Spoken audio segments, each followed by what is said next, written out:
എല്ലാവർക്കും നമസ്കാരം. വിവാദങ്ങളെല്ലാം കെട്ടടങ്ങാൻ പോകുന്നു. എല്ലാവർക്കും ഇനി ശുഭപ്രതീക്ഷയിൽ വിശ്രമിക്കാം.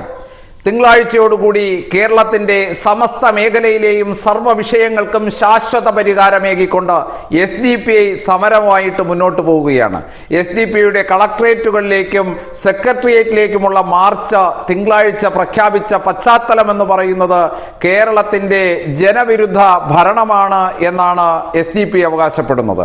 ഈ SDPI എന്ന് പറയുന്ന ഭീകര പ്രസ്ഥാനമുണ്ടല്ലോ, ഈ ഭീകര പ്രസ്ഥാനം എന്തിനു വേണ്ടിയിട്ടാണ് ഇപ്പോൾ കച്ചകെട്ടി പിണറായി സർക്കാരിനെതിരായിട്ട് രംഗത്ത് വന്നത് എന്ന് ചോദിച്ചാൽ, ഈ കഴിഞ്ഞ ദിവസങ്ങളിലെല്ലാം കടന്നുപോയ ചില വാർത്തകൾ, നമ്മളുടെ മുന്നിലൂടെ പോയ ആ സംഭവങ്ങൾ ഒന്നൊന്നായി ഒരു മാലയുടെ മുത്തുപോലെ കോർത്തിണങ്ങിക്കൊണ്ട് സസൂക്ഷ്മം പരിശോധിച്ചാൽ നമുക്ക് കാണാൻ കഴിയുന്ന ഒരു തിരക്കഥ ആ വാർത്തയുടെ പിന്നിലുണ്ട്. എന്താണ് എന്ന് നാം പരിശോധിച്ചാൽ നമുക്കറിയാം, KT ജലീലും PV അൻവറുമായിട്ട് ഒന്നൊന്നായി തൊടുത്തുവിട്ട ആരോപണങ്ങൾ അതെല്ലാം തന്നെ പിണറായി സർക്കാരിന്റെ നെഞ്ചിനു നേരെ തന്നെയായിരുന്നു. പിണറായി സർക്കാരിനെ അഴിമതിയിൽ കുളിച്ചു നിൽക്കുന്ന ഒരു ഗതികെട്ട ഭരണകൂടമാണ് എന്ന് പറയാതെ പറഞ്ഞു വയ്ക്കുന്ന PV അൻവറിന്റെയും KT ജലീലിന്റെയും പരാമർശങ്ങൾ ഏറ്റുപിടിച്ചുകൊണ്ടാണ് ഇസ്ലാമിക ഭീകര സംഘടനയായിട്ടുള്ള SDPI എന്ന് പറയുന്ന സംഘടന സമരപ്രഖ്യാപനവുമായിട്ട് മുന്നോട്ട് പോകുന്നത്. SDPI മാത്രമാണോ PV അൻവറിനും KT ജലീലിനും ഒക്കെ പിന്തുണ കൊടുക്കുന്നത് എന്ന് നാം പരിശോധിക്കണം.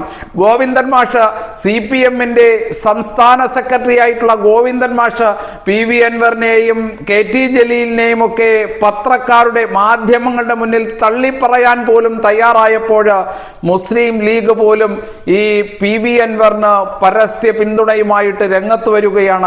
കോൺഗ്രസ് നടത്തുന്ന സമര പ്രക്ഷോഭങ്ങൾ PV അൻവറിന്റെ ആരോപണത്തെ തുടർന്നായതുകൊണ്ട് പ്രതിപക്ഷത്തിന്റെ പരാജയമാണ് എന്ന് ഗോവിന്ദൻ മാഷ് പത്രക്കാരുടെ മുന്നിൽ പറയുന്നു എങ്കിലും രാഷ്ട്രീയപരമായിട്ടുള്ള ഒരു പടയൊരുക്കം ഗോവിന്ദൻ മാഷിന് കൃത്യമായിട്ട് മനസ്സിലാക്കാൻ സാധിക്കുന്നു എന്നുള്ളത് തന്നെയാണ് നമുക്ക് ഈ വാർത്തയൊക്കെ കാണുമ്പോൾ അറിയുവാൻ കഴിയുന്നത്.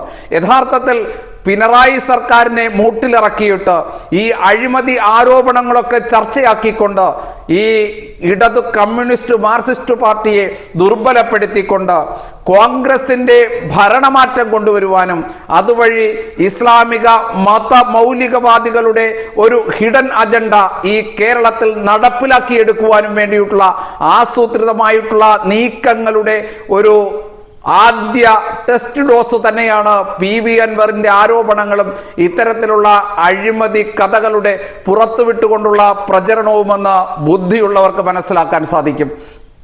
ഈ കേരളത്തിൽ ഇത്രയും അധികം നാൾ ഇത്തരത്തിലുള്ള അഴിമതി സർക്കാരിന്റെ ഭാഗമായിട്ട് നിന്നുകൊണ്ട് ഭരണത്തിന്റെ കാലാവധി ഏതാണ്ടൊക്കെ അവസാനിക്കാറായി വരുന്ന സാഹചര്യത്തിൽ ഇത്തരത്തിലുള്ള ആരോപണങ്ങൾ പുറത്തുവിട്ടുകൊണ്ട് സർക്കാരിനെ പ്രതിസ്ഥാനത്താക്കിക്കൊണ്ട് ഈ PV അൻവറും KT ജലീലും ഒക്കെ കൈകഴുകി തടിയുരുവാൻ വേണ്ടിയിട്ട് നടത്തുന്ന പരിശ്രമം എന്ന് പറയുന്നത് ഇത് നാണംകെട്ട നെറികെട്ട മതവർഗീയതയ്ക്ക് കൂട്ടുനിൽക്കുവാൻ വേണ്ടിയിട്ട് എന്തോ ഒരു മാസ്റ്റർ പ്ലാൻ കേരളത്തിൽ നടപ്പിലാക്കി വിജയിപ്പിച്ചെടുക്കുവാൻ വേണ്ടിയിട്ടുള്ള ആസൂത്രിത നീക്കത്തിന്റെ ഭാഗം തന്നെയാണ്.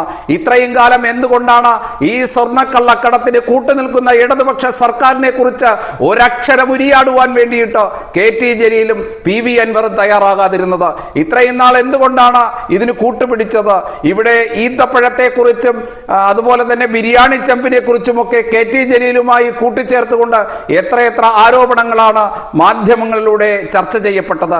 ഇതിനെല്ലാം നിസാരവൽക്കരിച്ചുകൊണ്ട് പിണറായി സർക്കാർ ഈ KT ജലീലന്മാരെയും അതുപോലെ തന്നെ PV അൻവർമാരെയും ഒക്കെ സംരക്ഷിച്ചു പിടിക്കുവാൻ ശ്രമിച്ചതിന്റെ പരിണിത ഫലം തന്നെയാണ് ഇടതുപക്ഷ കമ്മ്യൂണിസ്റ്റ് പാർട്ടിക്കും ഇപ്പോൾ അനുഭവിക്കേണ്ടി വരുന്ന ഈ ഗതികേട്. ഈ പ്രതിസന്ധി എന്ന് പറയുന്നത് ഇത് ആസൂത്രിതമായിട്ട് ഇവിടെ ഉണ്ടാക്കിയെടുത്ത ഒരു പ്രതിസന്ധി തന്നെയാണ്. ഇതിന്റെ പിന്നിൽ ഒരു ഗൂഢലക്ഷ്യമുണ്ട്. ഇത് കോൺഗ്രസ് എന്ന് പറയുന്ന രാഷ്ട്രീയ പാർട്ടിയിലൂടെ ഇസ്ലാമിക മത മേലാളന്മാർ ആസൂത്രണം ചെയ്ത, ഇസ്ലാമിക മത തീവ്രവാദികൾ ആസൂത്രണം ചെയ്ത ഒരു ഭരണമാറ്റത്തിന് വേണ്ടിയിട്ടുള്ള ചുവടുവയ്പ് തന്നെയാണ് ഈ ആരോപണ പ്രത്യാരോപണങ്ങളും. ഇപ്പോൾ ഈ അവസാനമായിട്ട് ഒരു വീട്ടമ്മ എന്ന് പറഞ്ഞുകൊണ്ട് ഒരു ഉമ്മ നടത്തിയിട്ടുള്ള ലൈംഗിക ആരോപണം ഉൾപ്പെടെയുള്ള കാര്യങ്ങൾ വളരെ കൃത്യമായിട്ട് ഒരു നിഗൂഢമായിട്ടുള്ള ലക്ഷ്യത്തിലേക്കുള്ള ചുവടുവയ്പ് തന്നെയാണ്. നന്ദി, നമസ്തേ.